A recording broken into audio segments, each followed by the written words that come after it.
குழந்தை ஞானஸ்நானம் சரியா தவறா? நம்ம எல்லாம் என்ன நினைச்சிட்டாங்கன்னா, ஞானஸ்தானம் எடுத்தவங்கலாம் ஸ்ட்ரெயிட்டா மேல போயிடுவாங்க. அதனால குழந்தையிலே கொடுத்துட்டா பரவாயில்ல, இல்லைன்னா சாவறதுக்குள்ள ஒரு தடவை முக்கிய எடுத்துருங்க. முக்கிறப்ப செத்தாலும் எங்களுக்கு பிரச்சனை இல்லை, அவர் பரலோகம் போயிடுவாரு.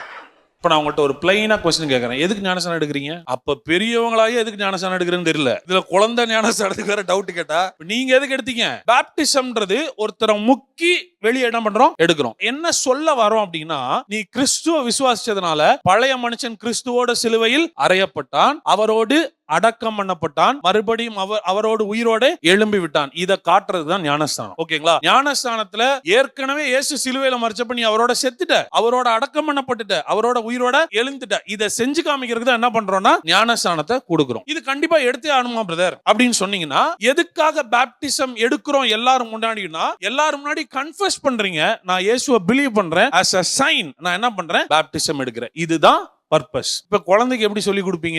இந்த பாருமா, நீ இயேசு கூட சிலுவையில மரிச்சிட்ட, ஓகேவா? செத்துட்ட, நீ அடக்கமும் பண்ணப்பட்டுட்ட, உயிரோடவும். அந்த குழந்தை எப்படி ரெஸ்பாண்ட் பண்ணும்? இதுக்கப்புறம் பதில் நீங்களே எடுத்துக்க வேண்டியதா, நான் சொல்ல மாட்டேன், என்னோட டைம் முடிஞ்சு.